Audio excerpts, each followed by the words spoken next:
Annyeonghaseyo, bonjour, buenas tardes, no, buenas noches, good evening, it's nighttime. Welcome back to my vlog. I'll tell you in a second what all that was about. If you're new here and you're looking for content about chronic illness, the autoimmune life, Crohn's disease, or the military spouse life, check out the playlist below so you can find videos more related to that stuff, since every day is not really about those topics. Before we get into today's video, let's talk about how my daily vlog has not really been a daily vlog lately. I was really racking my brain trying to figure out what has changed, what factor recently integrated into my life that I'm not turning on my camera lately, and it's become a little difficult to find stuff to share with you that's not going to bore you to tears. Now don't get me wrong, don't misinterpret what I'm saying. It's not my husband's fault, but my husband is the only thing that's changed recently. He came back home after 2 months of being away, and even though 2 months is not really a long time, we have been apart for 9 months before. It really took me by surprise how much of a readjustment it was to have him back home. If you've been following my vlog from the very beginning, I'm peeling potatoes just in case. If you've been watching my vlog from the very beginning, then you know that we had a very different routine from what you've been seeing for the past 2 months. If I needed the car, then I would take him to work, do my stuff, pick him up, and come back home. If I didn't need the car, I'd be home all day, which consists of doing household chores, running my home business, preparing material for my classes, things like that. Then nighttime was family time, which I also used to share with you. Then once he left, it was all like a one-woman show. It was about life at home, especially with quarantine, because exactly 1 month after he left for Thailand. Sorry if you hear noise, he's working in the yard and now he's hosing down everything. So 1 month after he left, the whole quarantine thing started, and life then became about not going stir crazy, getting cabin fever, and especially if you're not a work from home person or are simply not used to being home all the time, I was trying to help you find some tools, some resources, and give you some tips on how to process your feelings, your thoughts, your emotions. So there was that change. When he was coming back home, I figured nothing's really going to change because he's going to be in a room for 14 days. I'm still going to be responsible for everything I was already doing before he came back. And the whole redeployment, I'll wait. I'm fairly certain he's done now. As I was saying, the whole redeployment adjustment period thing that normally affects soldiers but family as well, and I thought this time it wouldn't apply to me, it really did, because in a 2 month period I had to change routines twice. This time, even though he's not really around the house, just the backyard and his room, I still make time to share with him, do things with him, at a distance of course. The things we do aren't really record worthy, and not because hanky-panky's going on, but because what you saw in the last couple of videos where I'm sitting at the door and he's in his room, that's what happens, and I don't want to show you day after day the exact same thing. So redeployment was just a small part. The other part was that being an autoimmune vlog, and the only thing going on recently is the hair loss thing, which we still don't even know if it's directly related to Crohn's. I don't have a lot of material to share with you regarding health. My blood pressure has normalized. My fatigue, it still hits every now and then, but not as bad as before. I do get diarrhea every now and then, but that's normal for me. Like, since I was 10 years old, I'm used to cramping and getting diarrhea every so often. The Crohn's pain and diarrhea, though, is a whole other ball game. That is worth sharing, and if I ever flare to that level again, believe me, I will be showing you some raw footage, because people don't seem to understand that there's a difference between getting diarrhea from drinking coffee and getting diarrhea for having done absolutely nothing. Better speed this up, the water is boiling already. In short, I was having a hard time figuring out what I wanted to show you since he's been back, because you've already seen my daily routine at home, you've seen what I do with my classes, you've seen what I do with my vlog, and I didn't want to have to show you the same thing over and over again without there being something new. But after talking with my husband, and I appreciate his input so much, he helped me realize something that I believe will apply to you too. Not only does the military life demand that you change your habits, your routines, your life every so often, but chronic illness demands that of you too. The point is, change is difficult for anybody. Not necessarily a bad thing. I embrace change. I love it. I think that without change, life would be very monotonous. but it's hard to change so frequently. And for me, it happened in a matter of 2 months. I had to change when he left. I had to change when he came back. The other big change was in December, I was flared, coming out of 15 months of remission. Then I went back into remission in February when he left. So now I'm just getting used to life in remission again. He helped me see that. I'm very grateful. But he also helped me see that I can share life with you guys as a patient in remission. What these changes mean, how you can adjust, things like that. And also share with you guys something I really love, which is languages, and somehow incorporate it into my daily life. I had mentioned previously that I was going to incorporate Korean into my daily life because it's the only way to really learn a language. And he suggested that I include all the languages that I know. That way, if you're interested in learning all of them or some of them, you can take your pick or listen to everything and practice, and we can learn together. So guess what? We are going to have a multilingual autoimmune vlog. How does that sound to you? I, for one, am very excited. I was already excited learning Korean, but to practice my French and my Italian, which I completely forgot, it will be so fun. I would actually love to get started right now with you guys and probably say potato in 5 different languages, but I don't know it in Korean, and it wouldn't be fair. So I'm going to do my homework and then get back to you. Let me know what you guys think of this idea. If you have any ideas on how to go about it, feel free to share in the comments or contact me directly, as some of you do. I'm so looking forward to doing this now with you guys. You have no idea. Let me show you what I have so far. I have some mashed potatoes in the glass dish. Got some beef patties that I'm using as ground beef to put on top of that, and then I'll put a layer of cheese on it to put in the oven, broil, and then have it ready to eat with some nice fresh avocado.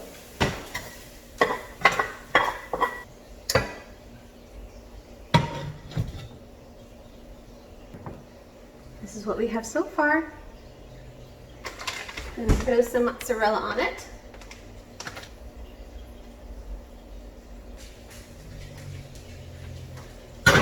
Here's something post-deployment that I haven't shared with you guys. Has it happened to you, whether you have a soldier or just a spouse who goes away for long periods of time and then comes back, that something changes in the household, but your spouse isn't aware of it?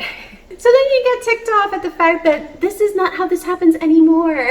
Well, we used to put our pizza stone in the oven to store it, but it was becoming an issue because we wouldn't look in the oven before we turned it on, so we were constantly cooking the stone instead of just preheating the oven. So I started to put the pizza stone down here in the cabinets of the island to prevent that from happening.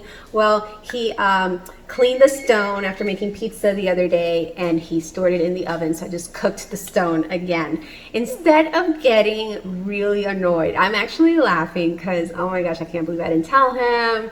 Wait until I tell him. Instead of getting annoyed, I know some people immediately just fly off the handle and go, that's not where it goes. I have to tell him, oh honey, I stopped putting that there because of this, so now it goes down here.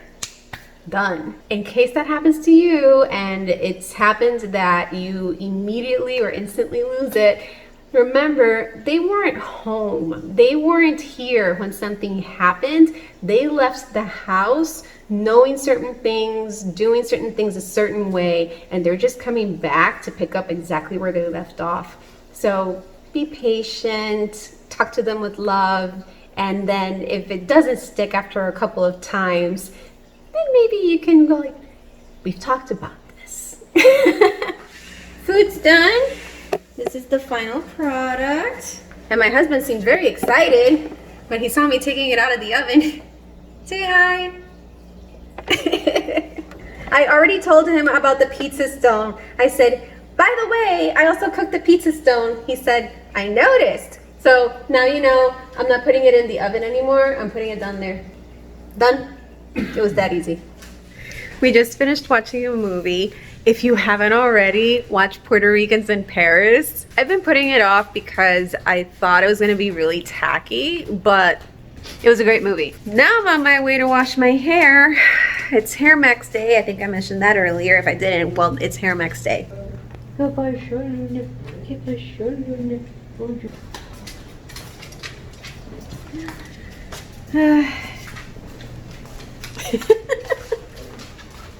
Alright, you guys, wish me luck. Hopefully it'll just be regular amount of shedding. You can lose up to 100 hairs a day. I'm trying to stay at 100. Done with the hair max, and this is the total hair loss for today, which is actually not bad.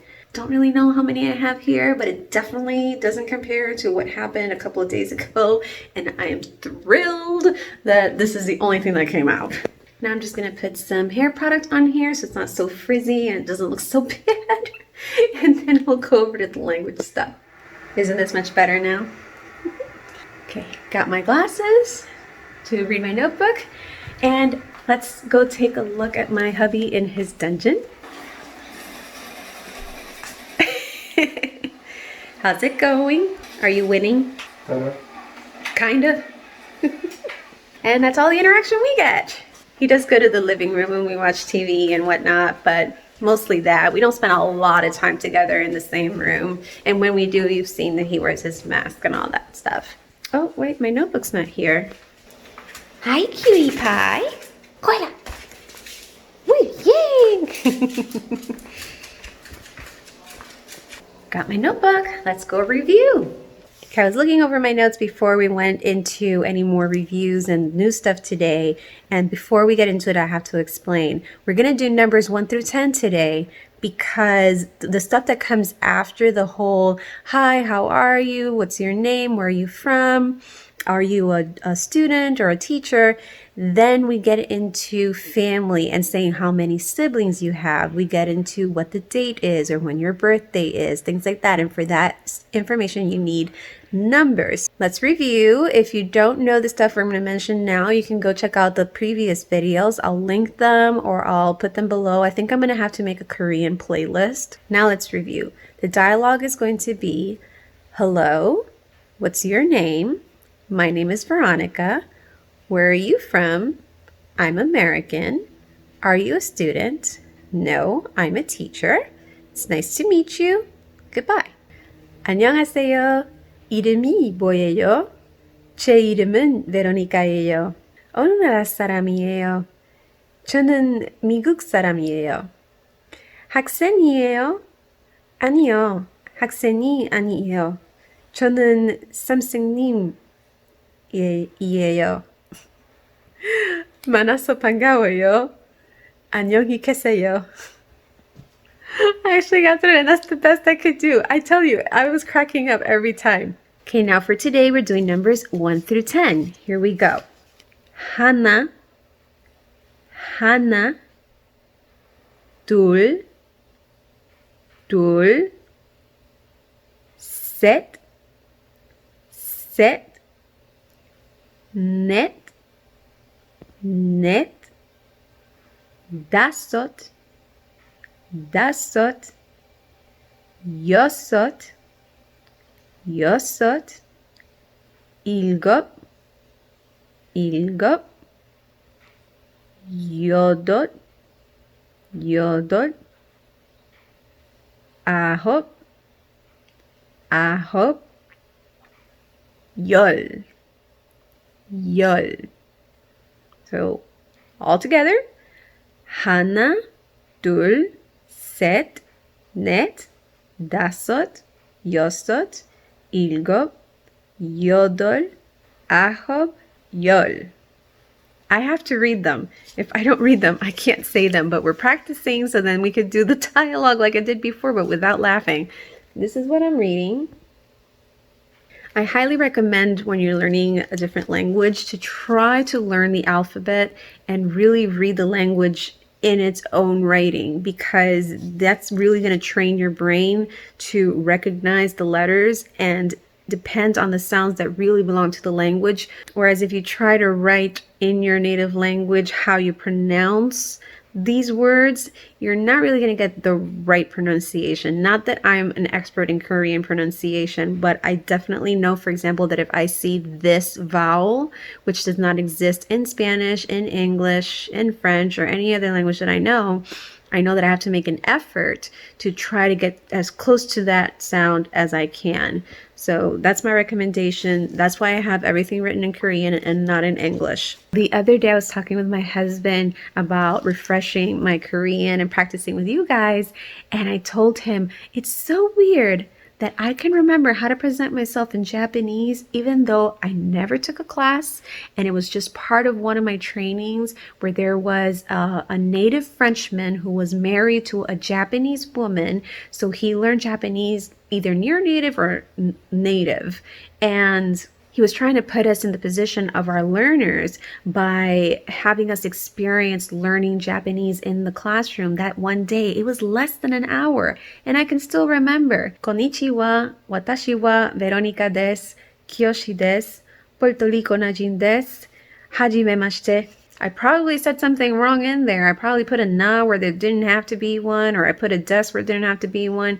But how can I still remember that? And I have such a hard time with this, which is fresh in my mind.